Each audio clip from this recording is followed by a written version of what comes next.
যশোরের মনিরামপুর উপজেলার মাছনা খানপুর গ্রামের যুবক হাফেজ বেলাল একের পর এক ফল চাষ করে সাফল্য পেয়ে এলাকায় ফল চাষী বেলাল নামে পরিচিতি পেয়েছেন। এবার চায়না কমলা ও হলুদ মালটা চাষেও ঈর্ষণীয় সাফল্য অর্জন করেছেন। বেকারত্ব জয়ের গল্পে তিনি হয়েছেন তরুণদের অনুপ্রেরণা, কৃষিতে একটি ব্র্যান্ড। যশোরের মনিরামপুর উপজেলার মাছনা খানপুরের প্রান্তিক পরিবারে জন্ম বেলাল হোসাইনের। বাবা নজরুল ইসলাম কৃষক, মা আলেয়া বেগম গৃহিণী। ছোটবেলা থেকেই বেলালের স্বপ্ন ছিল নিজের পায়ে দাঁড়ানো, মানুষের উপকারে কিছু করার। উচ্চশিক্ষা শেষে চাকরির পেছনে না ছুটে তিনি বেছে নেন কৃষিকে। 6 বছর আগে বন্ধুর পরামর্শে 2 বিঘা জমি লিজ নিয়ে শুরু করেন হলুদ মালটা চাষ, সঙ্গে কুল, পেয়ারা, চায়না কমলা। এরপর একের পর এক ড্রাগন, স্ট্রবেরি, আঙুর, আনার, লঙ্ঘন সহ নিত্য নতুন জাতের ফল চাষ আবাদ করেন। এভাবে গড়ে ওঠে মিশ্র ফলের বাগান। শুরুর 2 বছর ফলন আশানুরূপ ছিল না, কিন্তু কৃষি বিভাগের নিয়মিত তদারকি আর নিরলস পরিশ্রম বদলে দেয় দৃশ্যপট। মোট ব্যয় 6 বছরে প্রায় 6 লাখ টাকা আর আয় 15 লাখ টাকারও বেশি। চলতি মৌসুমেও হলুদ মালটা ও চায়না কমলায় পেয়েছেন বাম্পার ফলন। এখন তার সুক্রিয়া এগ্রো ফার্ম শুধু বেলালের নয়, এলাকার শ্রমজীবী মানুষেরও ভরসার জায়গা। আমরা আজকে এসেছি হাফেজ মোহাম্মদ বেলাল হোসেন সাহেবের মালটা বাগানে। তো আমরা এখানে এসে খুবই আনন্দিত। তিনি খুব সুন্দরভাবে মালটার চাষ করেছেন এবং সাথে সাথে আমরা দেখেছি তার ড্রাগন বাগান আছে, স্ট্রবেরি বাগান আছে, আঙ্গুর বাগান আছে, চায়না লেবু বাগান আছে। তো আমরা দোয়া করি আল্লাহ তাআলা যেন তার এই ব্যবসায় আরও সুন্দরভাবে উন্নতি লাভ করুন। আমরা আসছি হাফেজ বেলাল ভাইয়ের মালটা বাগানে, এসে অনেক সুন্দর লাগলো। ড্রাগন বাগান আছে, চায়না স্ট্রবেরি আছে, এসে অনেক সুন্দর ভালো লাগলো আমাদের। এ বিষয়ে চাষি হাফেজ বেলাল বলেন,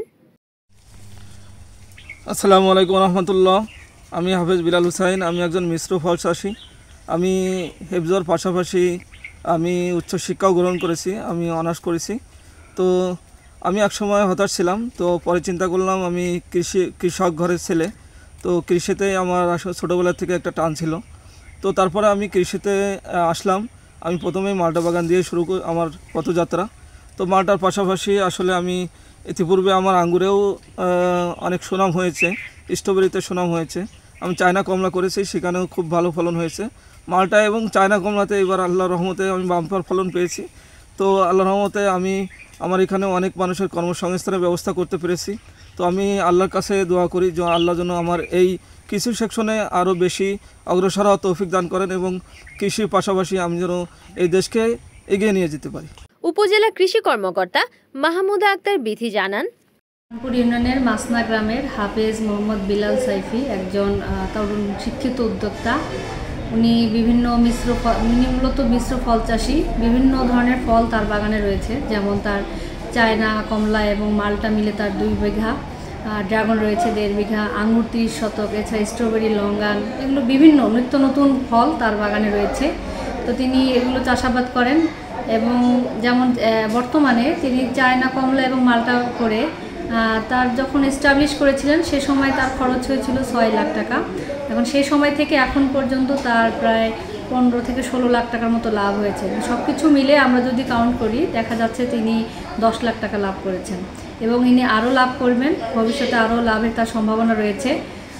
তো উনি সবসময় এখন প্রকৃতি যেভাবে পরিবর্তন হচ্ছে তারপরেও সাধারণত মানুষ ফল চাষে একটু অনাগ্রহ প্রকাশ করে, কিন্তু উনি দেখলাম যে তার মাঠে গিয়ে আমরা দেখেছি বিভিন্ন ধরনের ফল এবং চাষাবাদ করে উনি লাভবান হচ্ছেন এবং সকল প্রযুক্তি উনি খুব স্বাচ্ছন্দ্যে গ্রহণ করেন।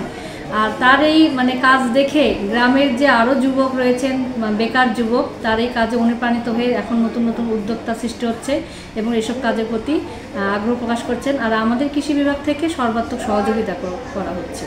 অদম্য ইচ্ছাশক্তি, আধুনিক কৃষি পদ্ধতি আর পরিশ্রম জীবনের সবচেয়ে সুন্দর সাফল্য এনে দিতে পারে। তারই দৃষ্টান্ত স্থাপন করেছেন হাফেজ বেলাল।